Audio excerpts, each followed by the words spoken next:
La clase de hoy corresponde al tema de propiedades electrofisiológicas de la fibra cardíaca.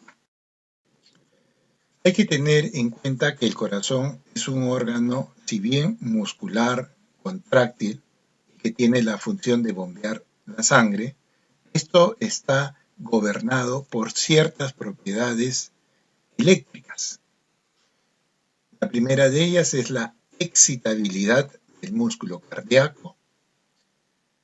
En segundo lugar, la refractariedad, el automatismo cardíaco, el cronotropismo del corazón. Y finalmente, la propiedad del dromotropismo, o la conducción eléctrica a través del corazón. Veamos, en primer lugar, la excitabilidad del músculo cardíaco, de la fibra cardíaca o del cardiomiocito. Si nosotros queremos representar a una célula cardíaca, es decir, a un cardiomiocito en reposo, la representación que vamos a tener es esta imagen. Equivocadamente podríamos decir que los cationes están afuera, que los aniones están en el interior del cardiomiocito. Pero la información que se quiere expresar en esta imagen no es esa. Lo que quiere representar es que si se suman todas las cargas en general, en el extracelular hay más cargas en el interior del cardiomiocito. Por eso es que se pone el signo más. Hay más cargas cuando se suman todas las cargas eléctricas de la fibra cardíaca. En el extracelular hay más cargas que adentro. ¿Cuánto más? 90 milivoltios más. Entonces, podemos decir que en el extracelular, en el exterior del cardiomiocito, la suma de cargas es 90 milivoltios más que el interior de la célula. Pero también lo puedo decir de otra manera. En el interior de la célula cardíaca, la suma de todas las cargas es 90 milivoltios menos el extracelular. El interior del cardiomiocito tiene 90 milivoltios menos que en el extracelular. Entonces vean ustedes que cualquiera de los dos términos que he dicho es lo mismo. Afuera tengo más en el interior del cardiomiocito, pero también lo puedo decir diferente. En el interior tengo menos que afuera. ¿Cuánto es esa diferencia entre el extra y el intracelular? 90 milivoltios. Afuera hay 90 milivoltios más, o también puedo decir, en el interior hay 90 milivoltios menos. Por eso es que se pone el signo menos en el interior y el signo más en el extracelular. No se confundan de pensar que son aniones y cationes. El sodio, un catión conocido, está en el extracelular, pero también en el intracelular. El potasio, otro catión conocido, está en el extracelular y en el intracelular. O el cloro, también está en el extracelular y en el intracelular. Esta representación de una célula en reposo o célula polarizada trata de expresar que la suma de cargas en el extracelular es 90 más que en el intracelular.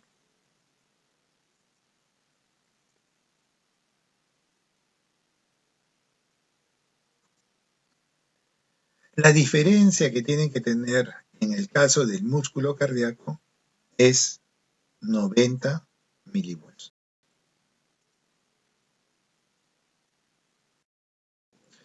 Entonces vean ustedes que en el extracelular vamos a tener cationes y aniones.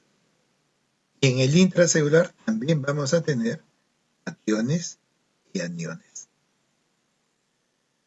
El catión más conocido en el caso de nosotros, en la fibra cardíaca, va a ser el sodio, que predomina en el extracelular en relación al intra.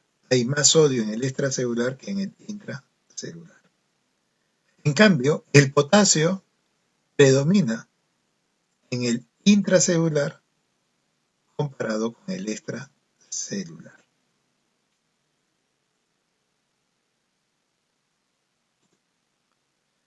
Entonces, vean ustedes, en el extracelular predomina el sodio, mientras que en el intracelular predomina el potasio. ¿Por qué no alcanzamos el equilibrio entre el extracelular y el intracelular? Porque vean ustedes en la imagen, el que se interpone es la membrana celular. La membrana celular es la responsable que no se alcance el equilibrio. La membrana celular es la encargada precisamente que exista esta diferencia de cargas entre el extra y el intracelular. La membrana celular es la responsable de esta diferencia de cargas eléctricas en el cardiomiocitos. La membrana celular es la responsable de esta polaridad del cardiomiocito.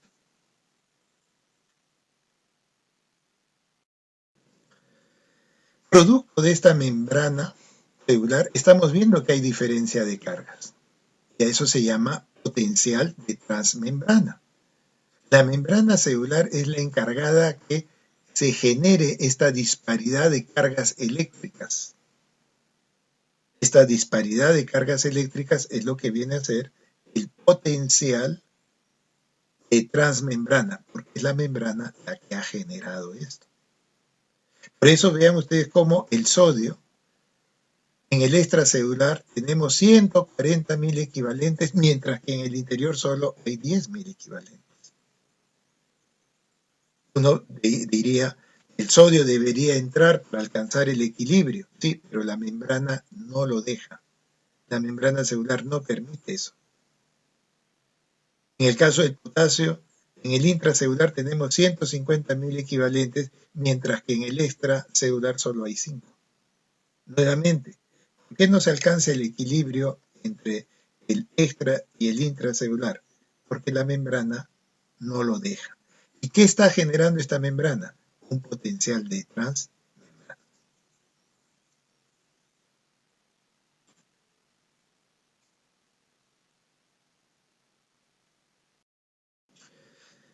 Entonces vean ustedes que si yo represento al cardiomiocito, yo voy a tener mayor cantidad de sodio en el extracelular que en el intracelular. Nosotros deberíamos esperar de que el sodio puede ingresar para alcanzar su equilibrio, pero la membrana no lo deja. O en el caso del potasio, predomina en el intracelular y hay menos en el extracelular. El potasio debería salir para alcanzar un equilibrio, pero la membrana no lo deja. La membrana celular tiene ciertas propiedades que genera esta diferencia de cargas, genera este potencial de transmembrana. La primera propiedad, la resistencia. La membrana celular no permite el libre pasaje de los iones. Los iones no se van a mover porque ellos quieren. La membrana no lo deja. Hay una resistencia de la membrana. Sin embargo, la misma membrana en determinado momento puede abrir los canales para que los iones se muevan. Si bien la membrana celular no deja que se alcance el equilibrio, no deja que los iones se muevan a su voluntad, pero sí la membrana sabe bien cuándo abre un canal y cuándo lo cierra. Esa es la conductancia. Y a través de esta conductancia de abrir y cerrar los canales iónicos, estamos permitiendo que los iones se muevan, de que se capten o que se liberen iones. Entonces, vean ustedes que la membrana celular tiene esas tres propiedades. Primero es la resistencia al libre pasaje. Los iones no se mueven porque ellos quieren. Es la membrana la que va a abrir y cerrar iones cuando la membrana lo determina, permitiendo así la capacitancia de captar o de liberar iones.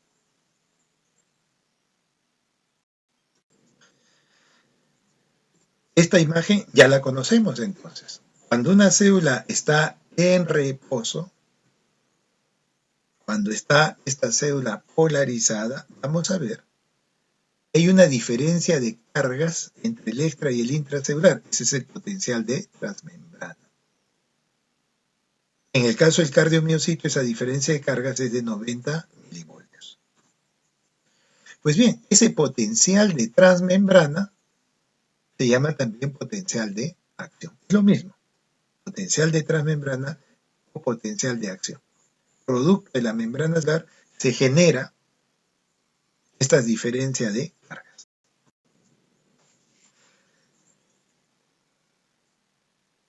Muy bien, veamos ahora la primera propiedad que tiene el músculo cardíaco, que tiene el cardiomiocito.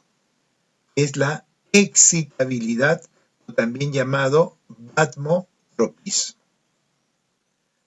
La excitabilidad es la capacidad que tienen las células del corazón de poder responder ante estímulos electroquímicos. Y esto va a generar los fenómenos de despolarización, es decir, de activación del cardiomiocito, producto de que se abren los canales de sodio y el sodio empieza a ingresar. Recuerden que hay mucho sodio afuera y poco sodio en el interior del cardiomiocito. Entonces, cuando se abren los canales de sodio por la membrana celular, se produce la activación o despolarización del cardiomiocito, permitiendo el ingreso del sodio a la célula. Y el siguiente fenómeno es la repolarización. En la repolarización ahora se van a abrir los canales de potasio. Se abren los canales de potasio y como hay mucho potasio en el interior del cardiomiocito y poco en el extracelular, el potasio empieza a salir. Entonces vean ustedes que la despolarización es el fenómeno de activación del músculo cardíaco. Participa el sodio, se abren los canales de sodio y el sodio entra. Mientras que la repolarización, se abren los canales de potasio y el potasio sale.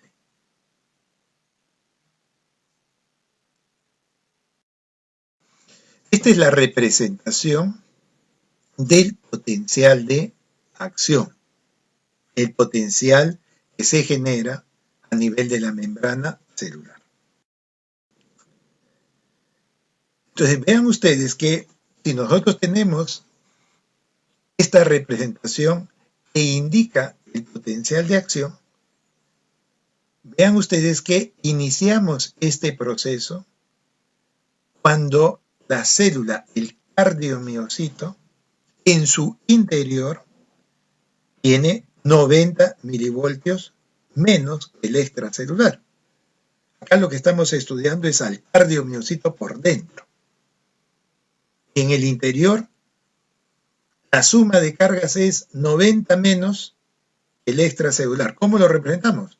Menos 90 milivoltios, como se observa a ese nivel. Pues bien, se van a abrir los canales de sodio, se produce el fenómeno de despolarización. Al abrirse los canales de sodio, rápidamente el sodio que está en el extracelular, que hay mucho, empieza a llevarles cargas al interior. Pero recuerden que el cardiomiocito estaba con 90 menos el extracelular. Entonces, rápidamente, como el sodio va llevando cargas al interior,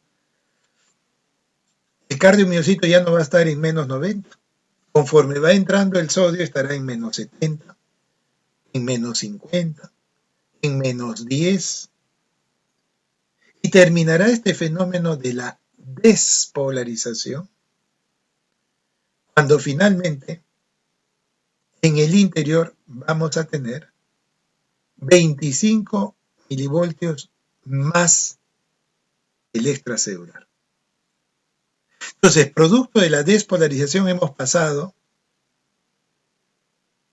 de menos 90 y nos hemos ido hasta más 25 en el cardiomiocito.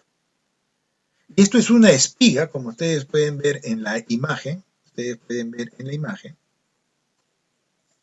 En la imagen cómo de menos 90 empieza a subir hasta llegar a más 25 rápidamente, porque los canales de sodio se abren y rápidamente el sodio empieza a pasar del extracelular al intracelular. Esa es la primera etapa, la despolarización, o también llamada fase 0, el potencial de acción. Muy bien, allí ingresó el sodio y termina la despolarización, fase 0, el potencial de acción. Ahora lo que va a suceder, terminada la despolarización, continúa la repolarización. ¿Y en qué consistía la repolarización? Se abren ahora los canales de potasio.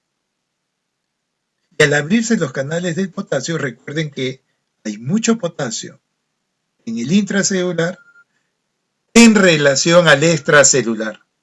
Entonces, rápidamente lo que vamos a tener en este caso es de que el potasio rápidamente empieza a abandonar el cardiomiocito.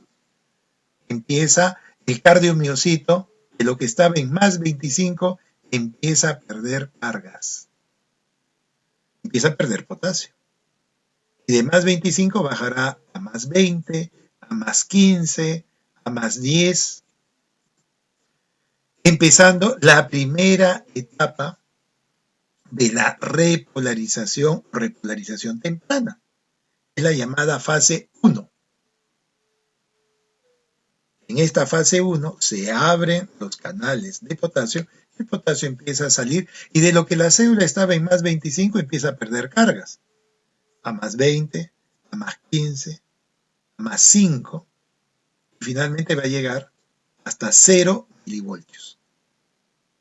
¿Qué es lo que va a suceder en ese momento? Estamos alrededor de 0 milivoltios. El potasio va a seguir saliendo, porque los canales de potasio van a estar abiertos. Entonces, el potasio debería ir descendiendo a menos 10, a menos 20. Pero, ¿qué es lo que sucede luego de esta fase 1?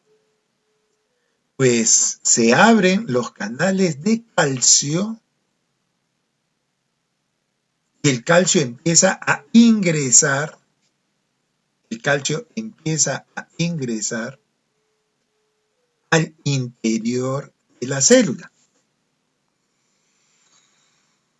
Y se va a producir una meseta, porque recuerden que, por un lado, el potasio está saliendo de la célula, pero por otro lado está entrando justo el calcio para la contracción de la fibra cardíaca. Así como pierdo potasio, está entrando el calcio, y por eso se mantiene en ese nivel de 0 milivoltios y se va generando esta meseta del potencial de acción, esta meseta, es la llamada fase 2, en donde lo que vamos a tener a este nivel es de que, por un lado, el potasio sigue saliendo, pero el calcio va entrando y se alcanza un nivel, se alcanza un equilibrio que es la fase 2. Y a través de esta fase 2 es lo que nosotros conseguimos finalmente, de que ingrese el calcio para la contracción. Muy bien, ingresa el calcio necesario para la contracción y los canales de calcio se cierran. Ya no va a entrar más calcio porque es lo suficiente para la contracción. Pero el potasio sigue saliendo. Y si sigue saliendo, vamos a ver que seguimos perdiendo ahora sí, menos 10, menos 20, menos 40, menos 50, es la fase 3 del potencial de acción en lo que es la repolarización.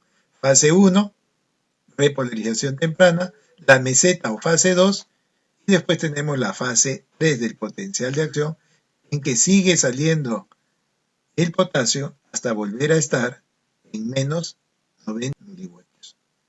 En menos 90 milivoltios. Muy importante entonces el potencial de acción o el potencial también llamado potencial de transmembrana. Tenemos una primera fase de la despolarización en que se abren los canales de sodio y la célula pasa desde menos 90 milivoltios a tener ahora mayor cantidad de cargas. ¿Cuánto más? 25 milivoltios más. El intracelular tiene 25 más que afuera, más que el extracelular. De ahí empieza la repolarización, terminada la despolarización, viene la repolarización, fase 1, en que empieza a salir el potasio y empiezo a perder cargas, y de lo que yo estaba en más 25 empiezo a bajar a más 20, a más 10, a más 5, hasta llegar finalmente al 0. Esa es la fase 1. De ahí, justo cuando estamos alrededor del 0, se van a abrir los canales de calcio, y así como pierdo potasio, entra el calcio, y se genera una meseta o fase 2 de la repolarización. Una vez que ya terminó de ingresar todo el calcio para la contracción, viene la fase 3, en donde el potasio sigue saliendo, y de lo que estábamos más o menos en 0 milivoltios, ahora va a bajar a menos 30, menos 50, hasta volver a estar en menos 90 milivoltios. Y cuando llega ya a menos 90 milivoltios, se va a generar una recta que se va a mantener en menos 90 milivoltios. La fase 4 se va a mantener, como se ve en las imágenes, una recta en menos 90 milivoltios.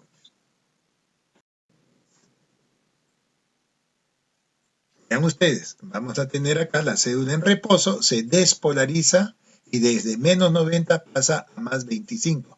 Fase 0 del potencial de acción, despolarización. Ahí viene la repolarización, que tiene 4 partes. Fase 1, la meseta o 2, 3 y la 4. Fase 1, rápidamente empieza a salir el potasio y de más 25 llega más o menos a 0 milivoltios.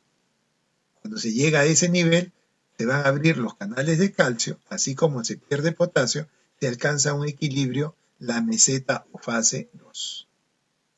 Terminado el ingreso del calcio para la contracción, se continúa con la salida del potasio y baja a menos 30, menos 60 hasta volver a estar en menos 90. Cuando se llega a menos 90, ya se va a producir la fase 4, que es una recta. Se mantiene en menos 90 milivoltios. El potencial de... Vean ustedes lo que va a suceder en el interior del cardiomiocito. Acá lo tenemos la representación de la célula cardíaca. Y vamos a tener que en reposo hay mucho sodio afuera, poco sodio en el interior, mientras que el potasio abunda definitivamente, abunda en el interior, en comparación con el extracelular. Pero si yo sumo todas las cargas, como ya dijimos, en reposo, la célula va a tener 90 milivoltios menos, cuando sumo todas las cargas, tanto del extra como del intra. El intracelular tiene 90 milivoltios menos. 90 milivoltios menos. Yo tengo acá mi contador, acá está el 0, yo voy a estar en menos 90. En el interior de la célula voy a estar en menos 90 cuando la célula está en reposo. Viene la despolarización, que consiste en que se abren los canales de sodio, y como acá hay mucho en el extracelular y poco en el intra, rápidamente el sodio empieza a ingresar, llevando cargas del extra al intracelular. Entonces rápidamente, lo que yo estaba en menos 90, empiezo a recibir cargas. Estaba con menos 90, empiezo a recibir cargas y me iré a menos 70, a menos 50, a menos 10, y finalmente voy a terminar al final con 25 milivoltios más. Ahora, al final de la despolarización o fase cero, el potencial de acción, voy a terminar con el signo más. ¿Cuánto más? 25 milivoltios más. De lo que estaba en menos 90, ahora me he ido hasta más 25. Producto de la despolarización y la apertura de los canales de sodio. Muy bien, esa es la despolarización. Ahora viene la repolarización. Fase 1, la meseta fase 2, la fase 3 y finalmente la fase 4. Ya dijimos que en la primera etapa de la repolarización temprana se van a abrir los canales de potasio y el potasio va a empezar a salir. Y la célula que está en más 25, al perder potasio, pierde cargas y bajará a más 20, a más 15, a más 5. Y finalmente, cuando se llega al 0, se va a producir acá la apertura de los canales de calcio. El calcio, así como el potasio sale, el calcio entra y se alcanza un equilibrio, la fase 2 o meseta, cuando estamos más o menos alrededor de 0 milivoltios. Segunda fase de la repolarización. Muy bien, entró todo el calcio para la contracción y ahora ya no necesitamos más calcio. Se cierran los canales de calcio, pero el del potasio sigue abierto y el potasio sigue saliendo. De lo que estaba en el 0 milivoltios bajará a menos 20, a menos 50, nuevamente producto pues precisamente de la salida del potasio. Y al finalizar la fase 3 voy a volver a estar en menos 90 milivoltios. Entonces, en este momento yo podría decir, en este momento en que vuelvo a estar en menos 90, recuerden que a partir de menos 90 me fui hasta más 25, de allí empecé a perder cargas, en el 0 se genera la fase 2 o meseta y después lo que vamos a tener es la fase 3 en donde voy perdiendo potasio y finalmente termino nuevamente en menos 90 milivoltios. Pues bien, vean ustedes que yo estaba en menos 90 y ahora vuelvo a estar en menos 90. Yo podría decir que en este momento la célula está igual en este punto que acá. En relación a voltaje, sí. Pero vean dónde está el sodio. El sodio está ahora en el interior. ¿Y el potasio dónde está? El potasio está afuera. Entonces, este momento, al final de la fase 3, la fibra cardíaca, si bien está en menos 90 milivoltios, no está los iones en su sitio. Y por eso es importante la fase 4 del potencial de acción. En esta fase 4 del potencial de acción, lo que tenemos que hacer, miren ustedes, ahora resulta que el sodio está en el interior y el bomba sodio-potasio ATPase. Pero normalmente la célula debe estar así. En esta fase 4, la bomba sodio-potasio ATPase. Durante esta fase 4, lo que vamos a hacer es que el sodio que entró debe salir y el potasio que salió debe regresar. ¿Para qué? Para que finalmente, al terminar la fase 4, en este momento, después de la bomba sodio-potasio ATPase, cuando estamos al final de la fase 4, volvemos a estar igual que al inicio. Volvemos a estar en reposo. La célula alcanza su reposo al final de la fase 4, no al inicio, no en su recorrido, al final. Empezamos con menos 90 milivoltios y terminamos con menos 90 milivoltios. Pero lo importante es que los iones están ahora en su sitio. Entonces vean ustedes que una célula en reposo se despolariza por una orden, se produce el fenómeno de despolarización y después viene el fenómeno de la repolarización. Y que es muy importante la fase 4, donde la bomba sodio-potasio ATPase restaura el equilibrio iónico. Para que finalmente, al terminar la fase 4, vuelva a estar la célula en reposo con la capacidad adecuada de poderse volver nuevamente a activar. Para poder volver a activarse. Entonces vean ustedes que acá vamos a tener en rojo el potencial de acción. Esto es lo que va sucediendo desde el punto de vista de los iones. cómo se produce la despolarización y la repolarización. Pero recuerden que esta actividad va a generar una respuesta contráctil.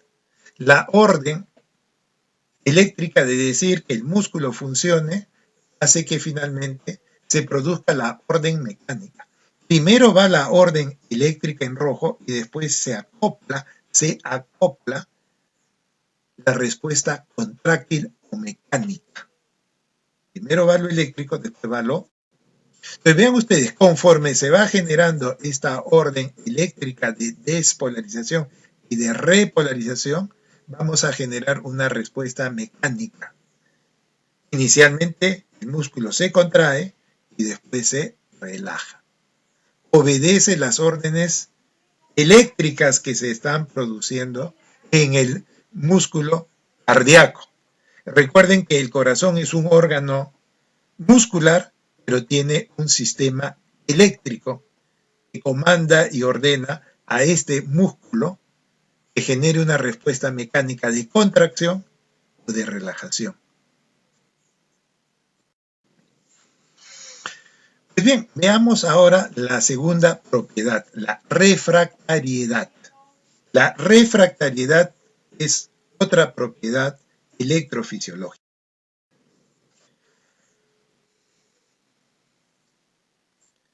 ¿En qué consiste la refractariedad del músculo cardíaco?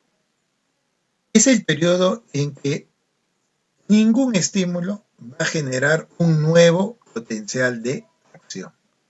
Recuerden que si la célula se activa, se despolariza, esta debe recuperarse totalmente para que al final de la fase 4 esté preparada para poder nuevamente activarse. Entonces, el músculo cardíaco tiene su momento para generar un nuevo potencial de acción, pero también hay un momento en que por más que yo le exigiera a que este músculo vuelva a contraerse, el músculo no responde. Entonces vean ustedes que durante la fase 0, que ya empezó la despolarización, la fase 1, la meseta o fase 2 y buena parte de la fase 3, durante todo este periodo, por más estímulo potente que yo le ponga, la fibra cardíaca no va a generar un nuevo potencial de acción. No lo va a generar, porque todavía la célula se está activando, los iones se están moviendo. Entonces, a esa etapa se denomina el periodo refractario. No responde en forma absoluta. Durante la fase 0, la 1, la 2 y buena parte de la fase 3, por más estímulo que uno trate de que el músculo cardíaco vuelva a generar un nuevo potencial de acción, no se produce. Periodo refractario absoluto.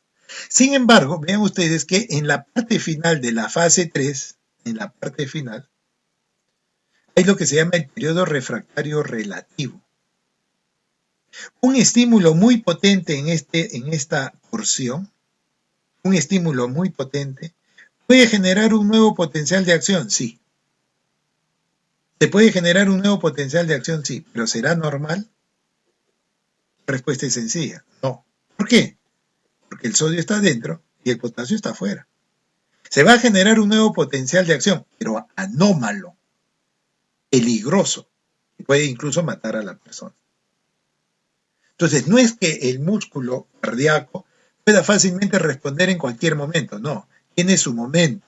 Se despolariza, se repolariza y fisiológicamente al final de la fase 4, cuando la célula vuelve a estar en reposo, se puede generar otro potencial de acción normal.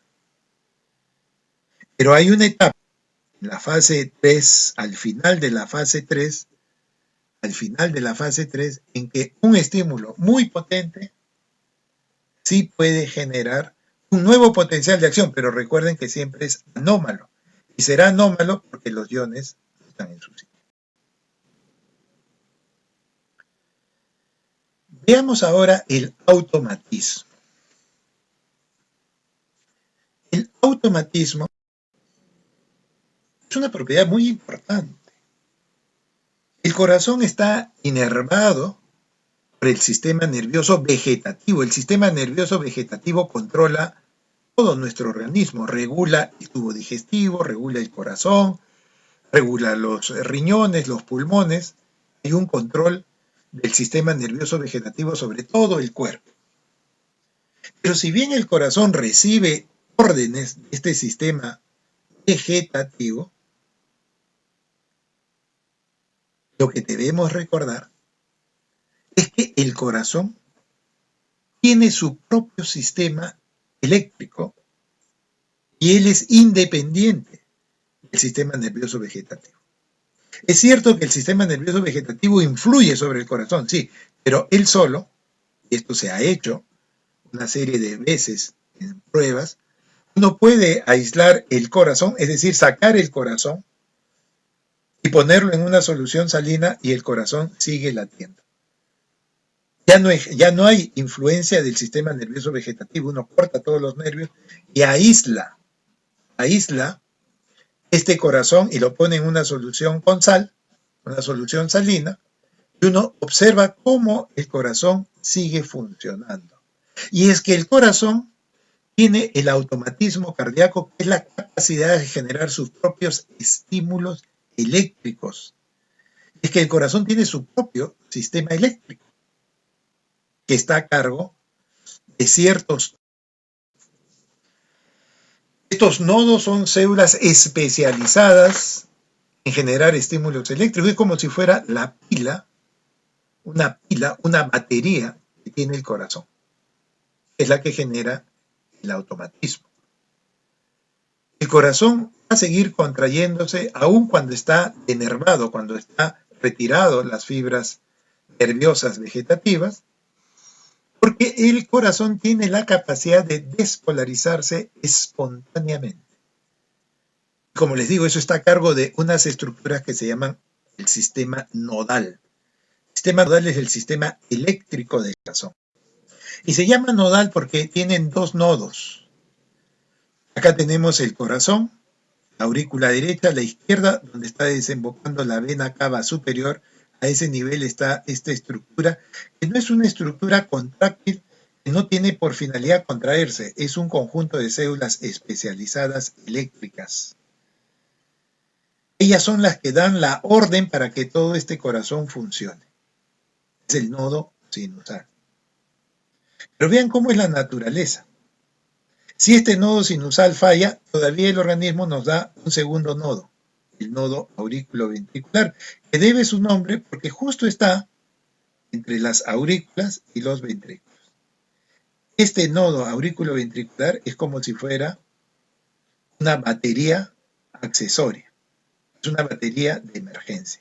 Cuando falla el nodo sinusal, puede ser reemplazado por el nodo auriculoventricular.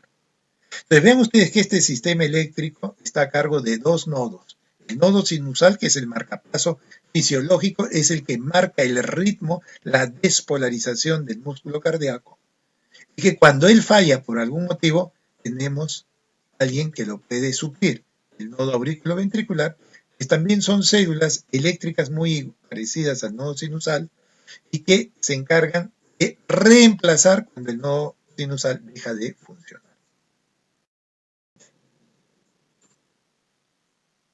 En esta fase 4 no hay pendiente. La pendiente, ¿cuánto es? 0, porque se mantiene menos 90, no hay pendiente. No hay pendiente. La fibra muscular cardíaca no tiene pendiente. Sin embargo, las células especializadas, es decir, la del nodo sinusal y el nodo auriculoventricular, ellas sí tienen una pendiente. Esa es la diferencia entre el músculo contráctil y estas células especializadas. Y es que normalmente el músculo no tiene pendiente. Sin embargo, las células especializadas, su fase 4, sí tienen una pendiente. Vamos a ver ustedes, cuando esta célula se tiene que despolarizar y de pasar de menos 90 hasta más 25, si bien se abren los canales de sodio, no se abren todos. al principio se abren un grupo de canales de sodio, que permite que la célula que está en menos 90 alcance más o menos el menos 70. La célula de menos 90 alcance el menos 70. Entonces se va a abrir un grupo de canales de sodio que permite que el ingreso del sodio lleve a la célula de menos 90 a menos 70. Y cuando se alcanza este nivel, si se alcanza este nivel, inmediatamente se abre todo el resto de canales de sodio y la célula va a pasar hasta más 25. Pero ¿qué pasa que si en este primer momento se abren los canales de sodio, pero la célula se queda en menos 75 o en menos 74? No se llega a este nivel. Me quedé un poquito por debajo. Pues si no se alcanza este nivel, no se abren el resto de canales de sodio y no hay potencial de acción. Entonces yo debo estar obligado a alcanzar este nivel para poder hacer finalmente un potencial de acción. Pero si me quedé en menos 71, en menos 72, lo sentimos. No se van a abrir el resto de canales de sodio. Tengo la obligación de llegar a este nivel, por eso es que se llama el umbral de despolarización. La fibra muscular cardíaca contráctil debe alcanzar este nivel. Es el umbral de despolarización. Una vez que llego a este nivel, rápidamente la célula abre el resto de canales de sodio y me voy hasta más 25. Pero si me quedé por debajo de menos 70, me quedé en menos 73, menos 75, lo sentimos. No se genera ningún potencial de acción. Esto es todo o nada. O se llega a menos 70 o nada. Es importante que el músculo contráctil se mantenga a este nivel. ¿Cuál es la pendiente de su fase 4? No hay pendiente, es cero la pendiente, no hay pendiente. Le cuesta llegar al umbral. Sin embargo, el nodo sinusal, sí su fase 4 tiene una pendiente. La fase 4 en el nodo sinusal, que es una célula no contráctil, recuerden que es una célula especializada, es una célula especializada, el nodo sinusal, y por eso es que su fase 4 tiene una pendiente. Esa pendiente lo va a acercar al umbral, lo va acercando al umbral. Eso es gracias a que este nodo sinusal tiene unos canales IF, así se llaman, no hay traducción al español, canales IF que permite que poco a poco el sodio empieza a entrar y de lo que está en menos 90 empieza a estar pues en menos 88, menos 85 y poco a poco lo va acercando al umbral. Poco a poco lo acerca al umbral. El nodo aurículo-ventricular, que es el accesorio, es el que le ayuda al nodo sinusal cuando está enfermo el nodo sinusal. Él también tiene canales IF, pero tiene menos canales IF. Por lo tanto, también el sodio va a ingresar pasivamente, pero si bien lo va a acercar al umbral en relación a la fibra contráctil o muscular, pero todavía está distante en relación al nodo sinusal. El que está más cerca al umbral es el nodo sinusal. El que le sigue es el nodo AB. Y finalmente, la fibra muscular no tiene canales IF, por eso es que su fase 4 es recta. No hay pendiente. Entonces vean ustedes que el músculo contráctil está en menos 90, el nodo AB está un poco más cercano y el nodo sinusal está todavía mucho más cercano al umbral. Muy bien, yo les digo a los tres, al nodo sinusal, al nodo AB y a la fibra muscular, actívense. Actívense. ¿Quién va a llegar más rápido al umbral? El que va a llegar más rápido al umbral es el nodo sinusal. El que va a llegar más rápido al umbral va a ser el nodo sinusal. Por eso es el que comanda el ritmo cardíaco. Si él falla, el que va a seguir es el nodo AB. Y él tomará el comando, pero lo va a hacer más lento porque le cuesta todavía llegar al umbral. Entonces, esto es lo que determina qué tan rápido las células especializadas se despolarizan más rápido que las del músculo contráctil. Dentro de estas células especializadas, el nodo sinusal va primero porque tiene IF. Estos canales IF en mayor cantidad están en el nodo sinusal que en el nodo AB. Pero recuerden que el músculo no tiene. Estos canales IF permiten el ingreso lento del sodio, generando lo que se llama la despolarización diastólica espontánea. Entonces, vean ustedes acá la representación del potencial de acción del nodo sinusal, vean ustedes la pendiente, en relación al nodo aurículo-ventricular, que también hay una pendiente, pero más aplanada que la del nodo sinusal. ¿Cómo está el músculo acá en rojo? Acá no hay pendiente. Entonces, eso es importante, ¿por qué? Porque eso es lo que va a determinar el automatismo. ¿Qué tan rápido el nodo sinusal comanda el corazón? Gracias a sus canales IF, él comanda el corazón. Si él falla, entra el nodo aurículo-ventricular. Veamos el cronotropismo. El cronotropismo es la frecuencia que genera el marcapaso fisiológico, que en este caso es el nodo sinusal. Él, como rápidamente llega al umbral, lleva una frecuencia de 60 a 99 latidos por minuto. Pero cuando él falla, cuando el nodo sinusal falla y entra el nodo aurículo-ventricular, va a comandar el corazón, pero lo va a hacer más lento. Recuerden que le cuesta un poco más despolarizarse y alcanzar el umbral. Por eso es que va a ir más lento. Y finalmente, si los dos fallan, el nodo sinusal y el nodo AB, el corazón, el mismo músculo cardíaco, puede generar su propio estímulo, pero lo hace todavía mucho más lento porque recuerden que no tiene canales IF. Recuerden que su fase 4 es plana, no hay pendiente. Entonces, ahí él se va a demorar en activar al corazón. Por eso es que su frecuencia será más lenta, de 20 a 40 latidos por minuto. Entonces, la frecuencia cardíaca es el cronotropismo. Es importante tener en cuenta, pues, que tanto el automatismo, que es la parte eléctrica, y la frecuencia cardíaca deben cumplir ciertas características. El automatismo genera una actividad eléctrica rítmica, periódica y regular. ¿A qué frecuencia? Bueno, la frecuencia que determine generará el cronotropismo. Y recuerden que si bien hemos dicho que el corazón lo podemos denervar, el corazón está inervado por las fibras simpáticas y parasimpáticas. Las simpáticas aceleran la fuerza contráctil y la velocidad, mientras que el parasimpático disminuye la fuerza contráctil y también la velocidad. Veamos finalmente la propiedad del dromotropismo. El dromotropismo es que este sistema eléctrico se tiene que conducir. La capacidad de llevar el estímulo desde el nodo sinusal hasta el cardiomiocito, esa conducción es lo que se denomina dromotropismo.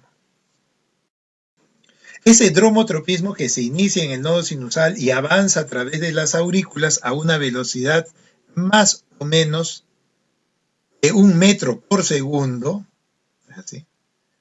Cuando llega al nodo aurículo-ventricular, la velocidad cae 20 veces. Y una vez que se pasa el nodo aurículo-ventricular, cuando avanza a través del ventrículo, la velocidad de conducción puede llegar hasta 5 metros por segundo. Lo que les quiero decir es que la conducción eléctrica a través del corazón no es pareja, no es homogénea. Vean ustedes, acá tenemos el nodo sinusal, tenemos la activación de las aurículas y esta activación se hace a una velocidad de 1 metro por segundo. Cuando llega al nodo aurículo-ventricular, es la única forma de poder llegar al ventrículo porque recuerden que acá tenemos las válvulas, la válvula mitral, la válvula aórtica, la pulmonar y la tricúspide. Todas estas válvulas eléctricamente se aísla la aurícula del ventrículo. Eléctricamente las aurículas y los ventrículos están separados por estos 4 anillos valvulares. Entonces, ¿cómo la orden eléctrica iniciada en el nodo sinusal llega al ventrículo? Pues justo entre las aurículas y los ventrículos está este nodo. Este nodo es el encargado de captar la orden que da el nodo sinusal, lo capta y lo lleva a través del haz de His, rama derecha, rama izquierda, y toda la red de Purkinje, porque todo esto se arboriza, lleva la orden finalmente al cardiomiocito. Entonces vean ustedes que el sistema eléctrico se tiene que conducir, pero no se conduce a la misma velocidad. A través de las aurículas a una velocidad de 1 metro por segundo, a nivel del nodo aurículo-ventricular la velocidad cae 20 veces, y cuando ya el estímulo entra al ventrículo puede alcanzar a una velocidad de 5 metros por segundo.